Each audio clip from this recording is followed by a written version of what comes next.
was coming from a place of hustle and grind, and that is really just what I had known since that time.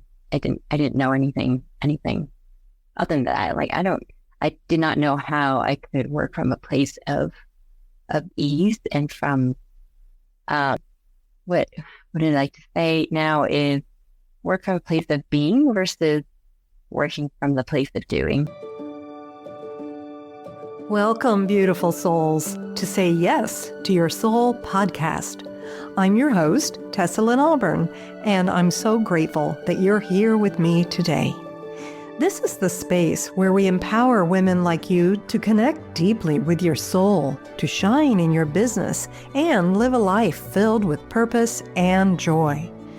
Whether you're seeking to embrace your inner brilliance, cultivate meaningful connections, or be generously compensated for the unique gifts you bring to the world, you've come to the right place. As we navigate the busyness of the new year, we'll explore how to honor the dark, restful days of winter and use them as an opportunity for soulful reflection and renewal. So get cozy, get present, and let's journey together into the season of transformation. Hello there. I am happy to announce that we have a guest today, Joanne Homestead. Joanne is your expert email copywriter, holistic copy coach, and obsessed storyteller. I love that. She's got over 15 years of experience with all kinds of things having to do with messaging and creating captivating stories out there and helping soulful entrepreneurs and coaches in their well-being and their mindset and helping them to sell and, really sell with integrity, right? Like to be truthful, to be honest, and be compelling at the same time. And she's also a mama of 2 little ones, and she loves a good cup of chai. And I can guarantee you she's drinking that right now to fuel her creativity and passion for storytelling and marketing. Joanne, I would love to welcome you to Say Yes to Your Soul. Hi, thank you so much for having me on, Tessa. And yes, I do have my tea with me, and I was just thinking, I wish it were a chai that I had, but oh, it's not a chai today. I have to take that back then. I can't guarantee it.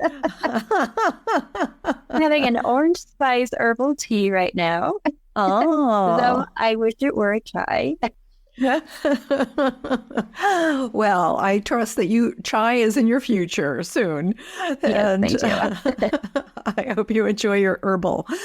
So, Joanne, we were talking about a couple of times in your life where, there have been some big pivots. And one of them that we're going to focus in on today was a time when you really, your words were that you were on autopilot and you felt like you were in a pit even. And then somebody in your life appeared and they just asked you a simple question, right? They asked you, how were you feeling? And man, it sounds like the walls came tumbling down. And so I'd love for you to, if you could take us back to that time or maybe even before that time and tell us what was really going on and then what evolved from there.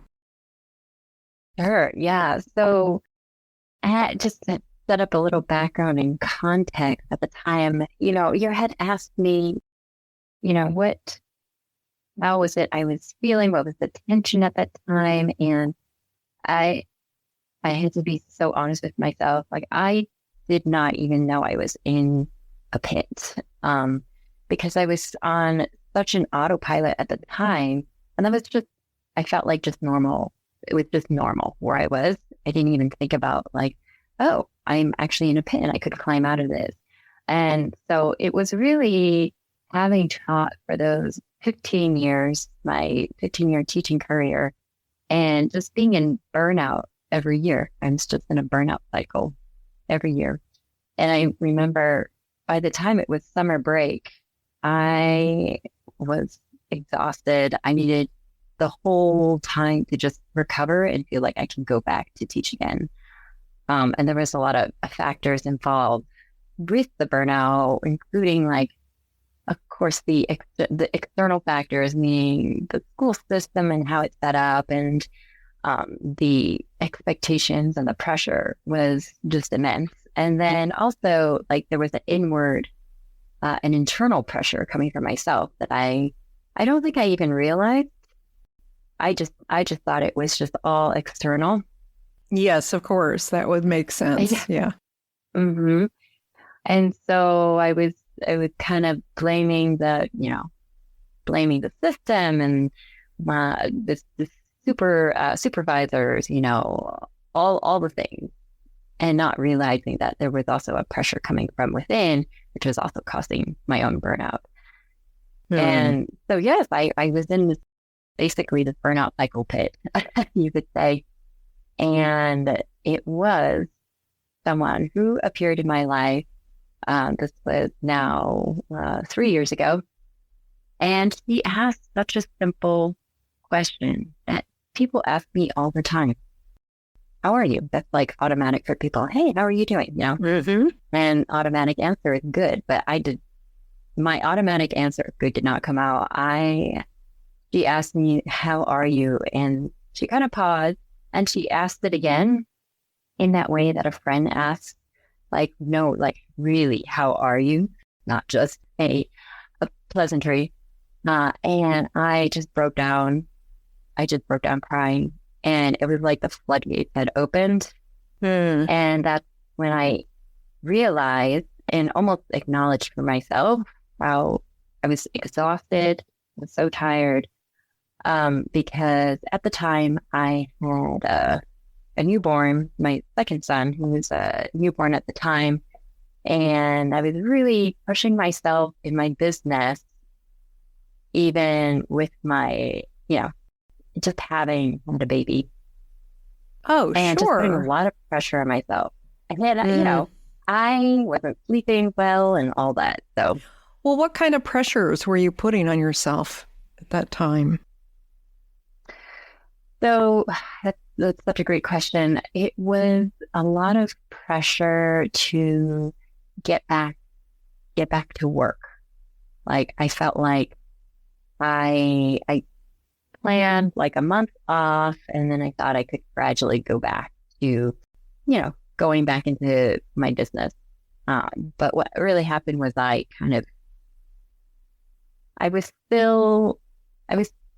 took a month off, and then I kind of couldn't go gradually back. It was almost like it was 100% or nothing. And that's how I feel like as a high achiever, which I had not identified myself as, but just really feeling like, okay, I just need to go all in. That's interesting. So it's like, there was an expectation that you had of yourself, and you weren't giving yourself permission. You were going with the same expectation that you had before you had another baby.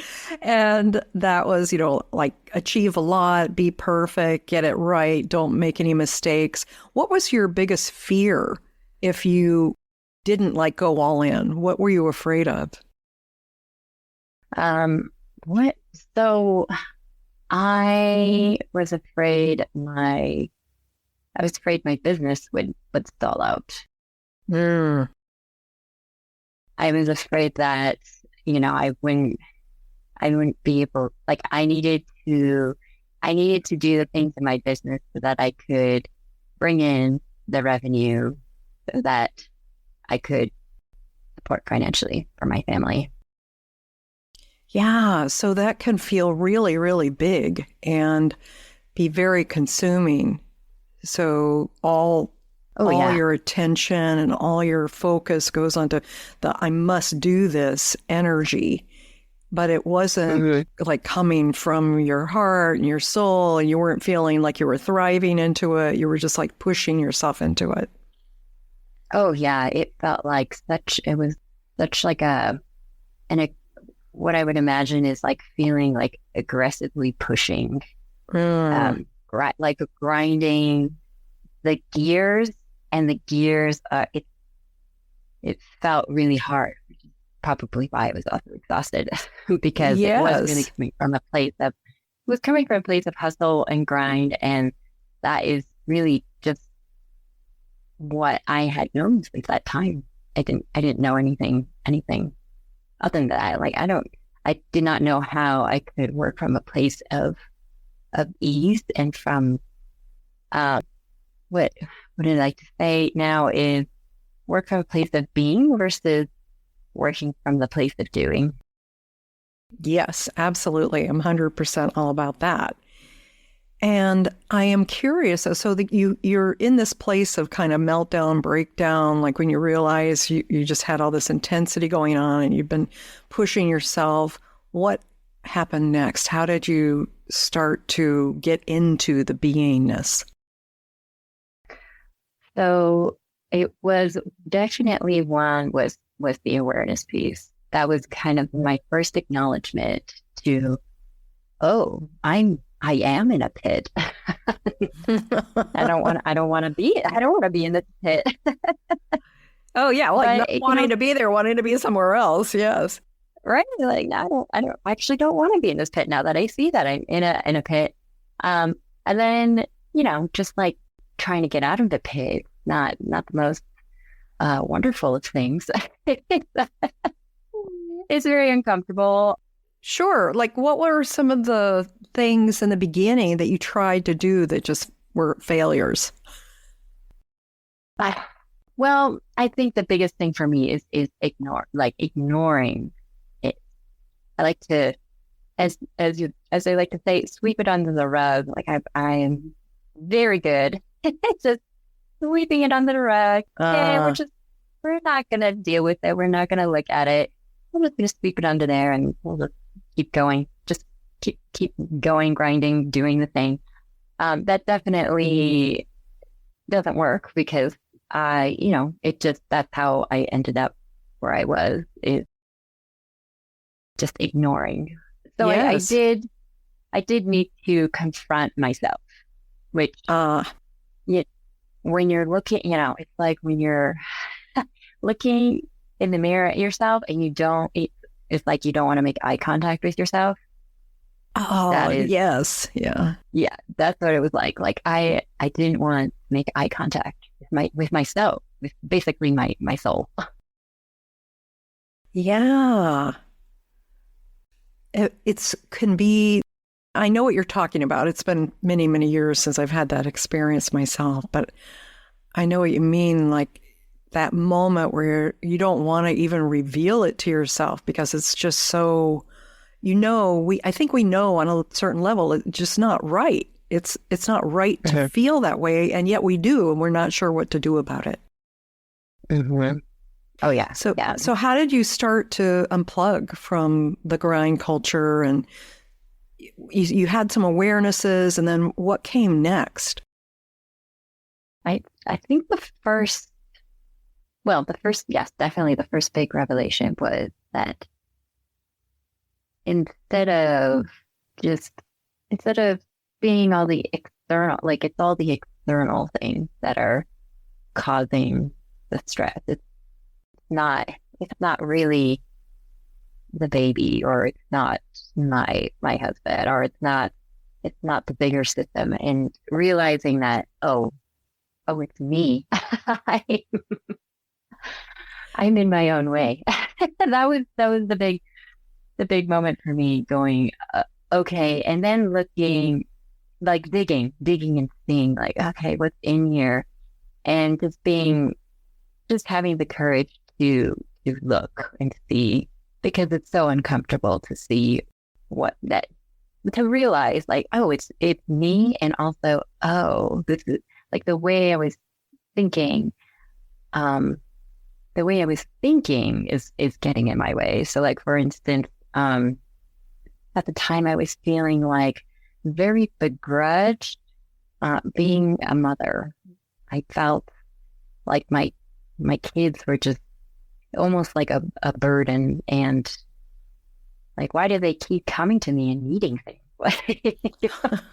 Aren't they grown up yet? Like, come on already. Yeah. I'm like, they're obviously they're children and they need me. But in my mind, it was like an annoyance. Like, why do they keep needing me? Right.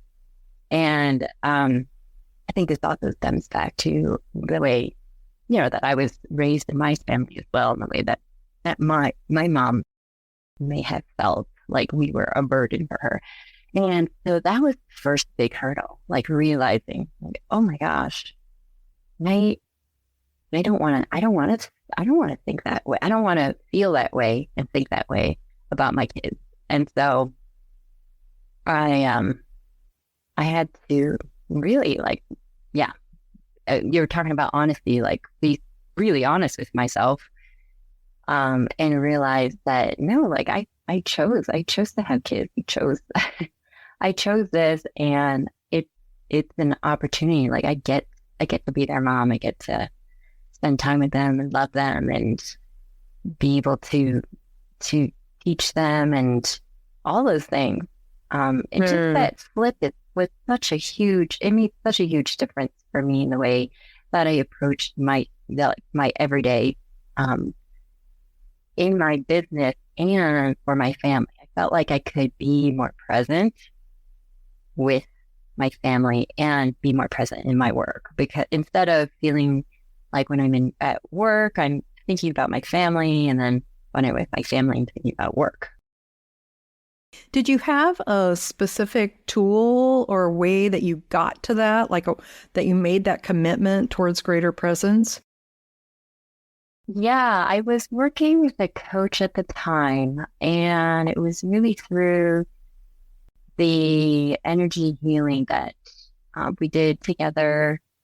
Also learning how to connect with my higher self, which I learned so much about energetics and how to ground myself, how to connect with my higher self. I mean, it's a journey, obviously, and I'm still learning.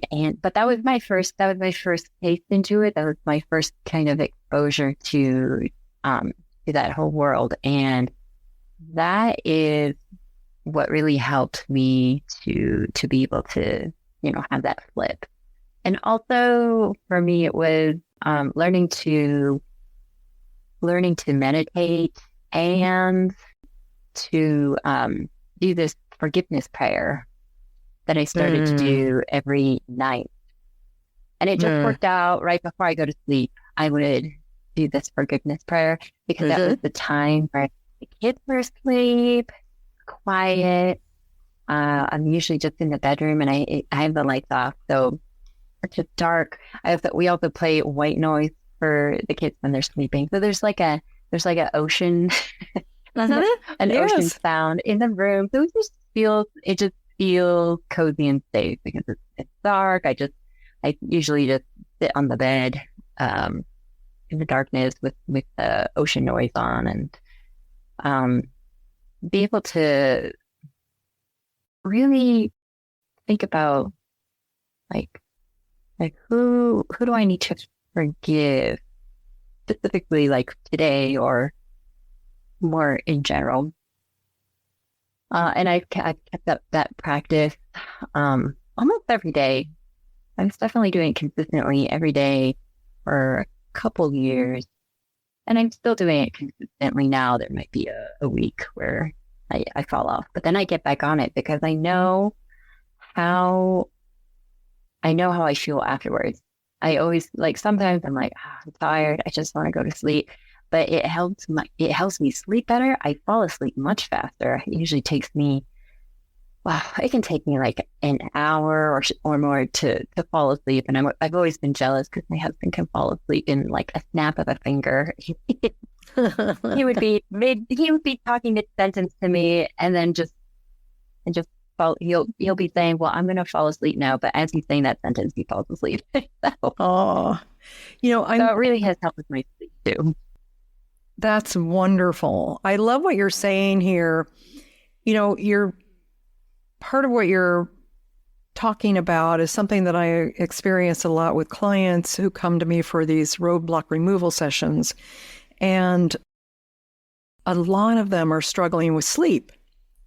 And some of them think it's, hormones, it's this, it's that. And while those things do contribute, the thing that I've really noticed is it's really usually it's about 99% of the time, there is an inner conflict going on inside them that they're not aware of, that they've been pushing aside, right? So it's like they can't resolve it. And so that sleep time becomes quite restless if one even gets to sleep, because it's uncomfortable. And people don't know how to like hold that space for them yet, for themselves, much less somebody else. So I'd love to know more if you could share like something from your forgiveness practice that you feel has been a particularly powerful part of it. Would you mind sharing a little bit about that? Yeah.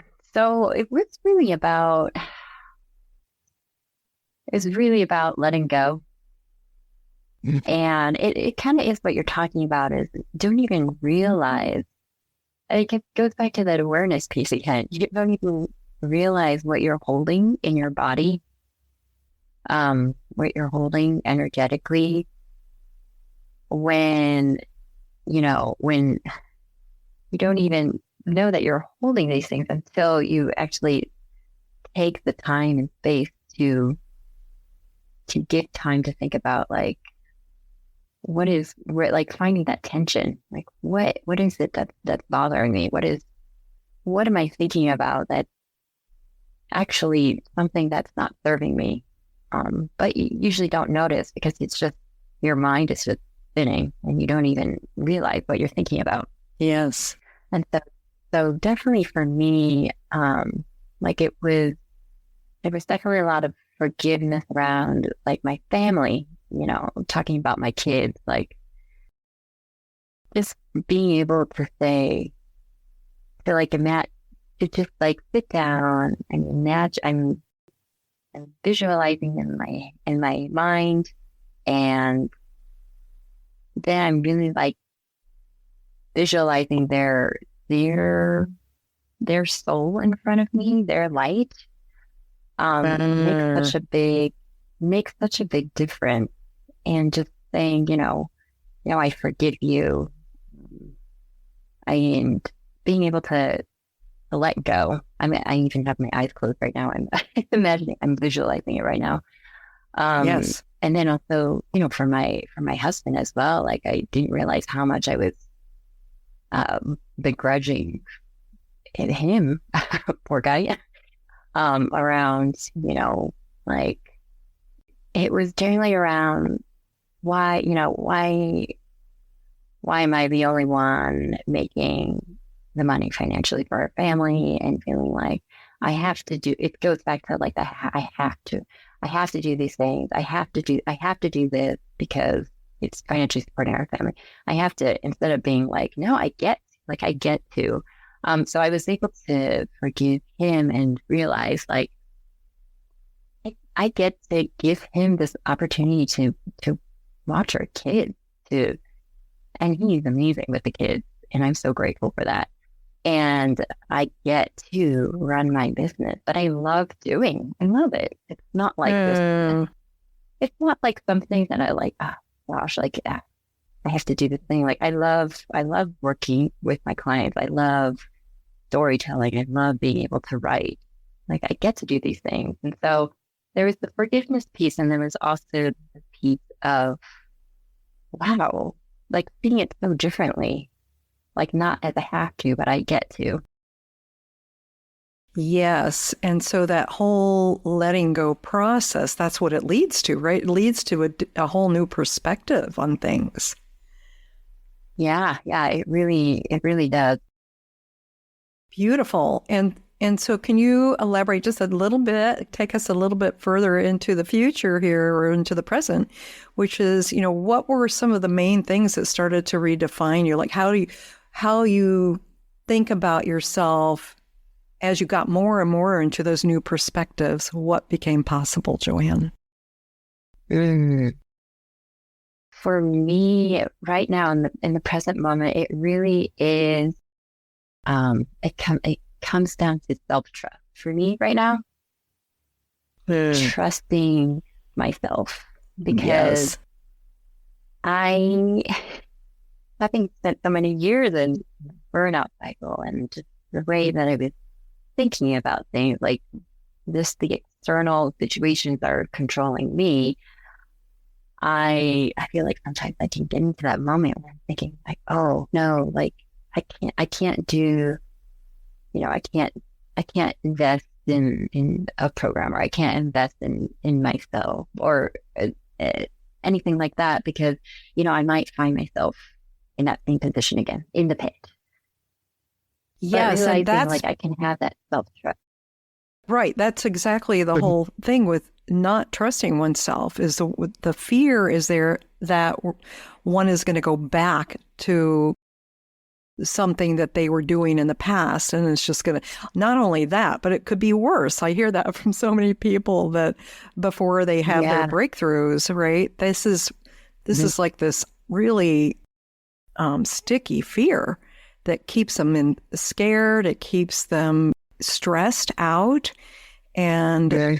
I love that you put your focus on building your self-trust and really listening to that and being out of have to and you got to get to. Like, how amazing is that, right? Yeah, That's so cool. it was really amazing. Yeah. It's a whole new world Yeah. when you do that, right? Oh, it really is. Like I can't even imagine not I can't even imagine not having that reframe anymore. Like, what would that even look Yes. like? I don't even know. Like, this is just my new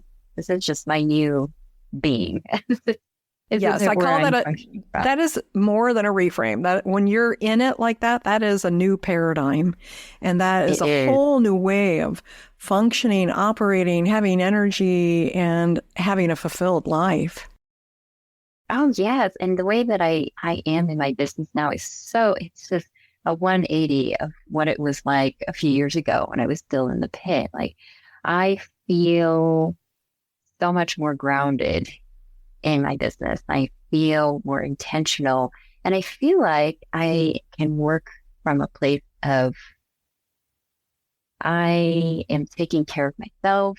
I am taking the time and the space to prioritize my, like, what does my soul need? What does my spirit need? And checking, like, being able to check in with myself more, which before And I was not doing at all. But being able to, just be, and especially as a mom, you can get really lost very fast in yes, what do other people need? What do they need? What does the family need? And it's starting with what do I need? Because if I can't acknowledge that, and I can't give myself that time to figure that out, then I'm not able to help other, like my kids, my family, the best that I can. Even my clients, like, I feel like I can come from a place of groundedness. And when I show up for my clients, that they can also feel that groundedness too. yes, I love it. It's so true. And I think if, you know, I want to point this out to our listeners here today. I want to just highlight this. If there's one shift that you could make from this conversation today, and which is whether you're a mom or not, but especially if you're a mom or you're in charge of younger people in some way, to really take care of yourself first is essential because everyone around you is feeling that energy when you're in obligation and you're in burden and and then you're like trying to process all the resentments and all that stuff. They're picking up on that and they don't know how to embody really taking care of themselves. So the more you can do that, the much more impact you're going to have, positive impact on all those little ones, let's say, in your lives to have just a beautiful impact on them and help them thrive. Yeah, I absolutely agree with that.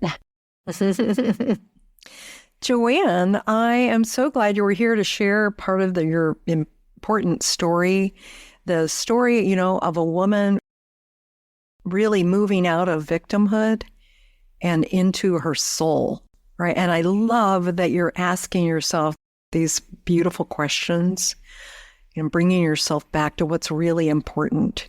What does your spirit need? What does your soul need? I'm so happy that you were here today to share all that. And I'd love for you to have an opportunity to connect with the listeners. And I know you've got a gift for those who are in the entrepreneurial world. So would you like to share a little bit about that? Yeah. First of all, thank you so much, Tessa, for the opportunity to speak my story. I am passionate about sharing these stories. One, because I am an obsessed storyteller, but also because I have been inspired by other people's stories in the past and made such big transformations in my life from hearing other people's stories. And for the listeners, thank you so much for tuning in and listening. And I'd love to connect further. You can find me on LinkedIn at my name, Joanne Homestead. I'm the only Joanne Homestead on LinkedIn and on Google. And I also do have a gift to give. It is a free email storytelling guide that I created, and it's for specifically entrepreneurs.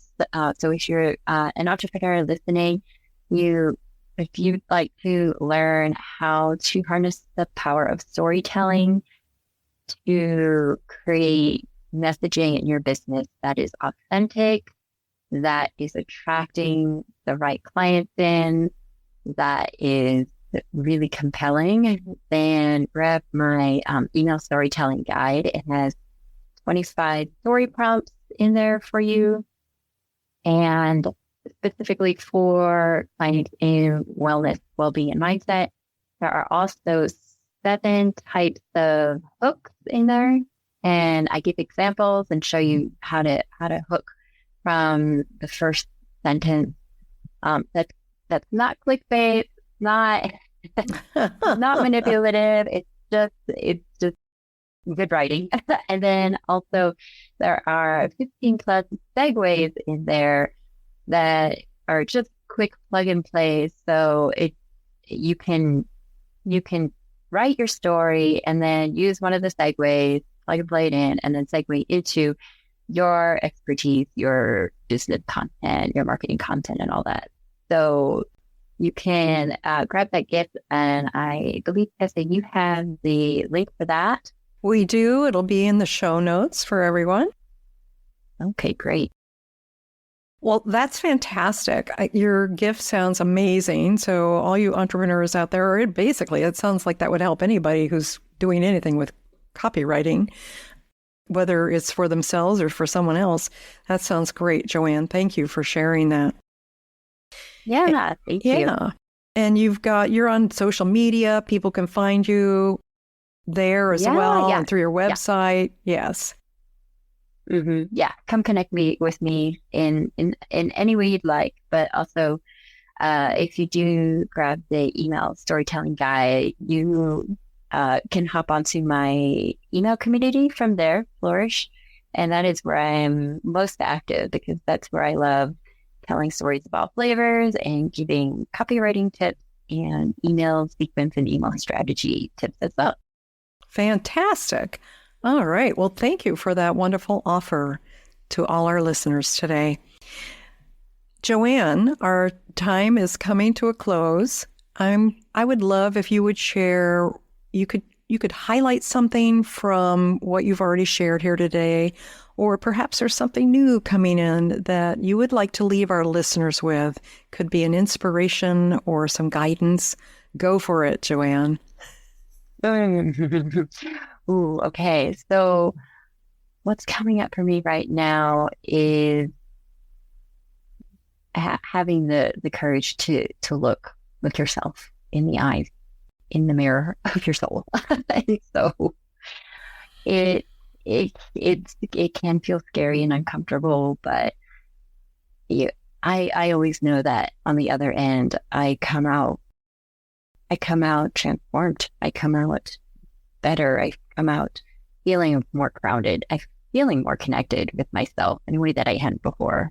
And so, yeah, and trusting the process, really. I think it keeps coming back to trust today. That's the word for today. Self-trust, trusting the process.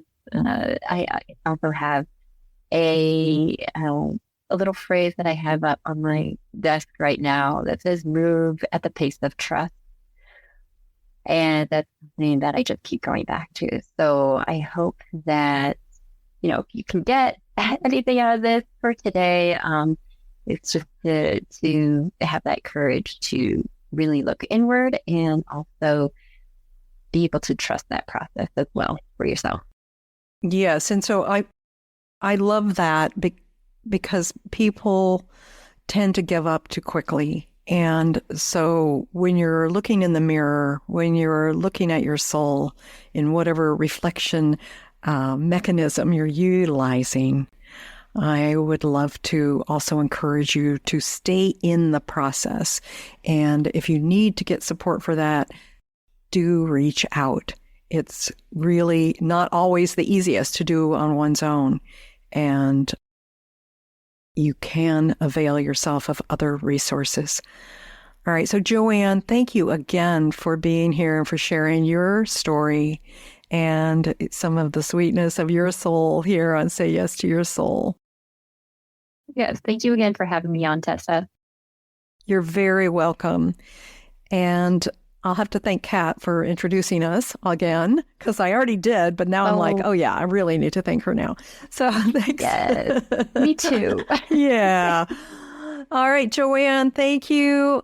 Listeners, thank you for being here. Thank you for showing up for yourself, for doing the Shero's journey, for looking within, for choosing to take on that commitment of looking yourself in the eyes of the soul. All right, I send you lots of love and lots of light, and I look forward to being with you again next week.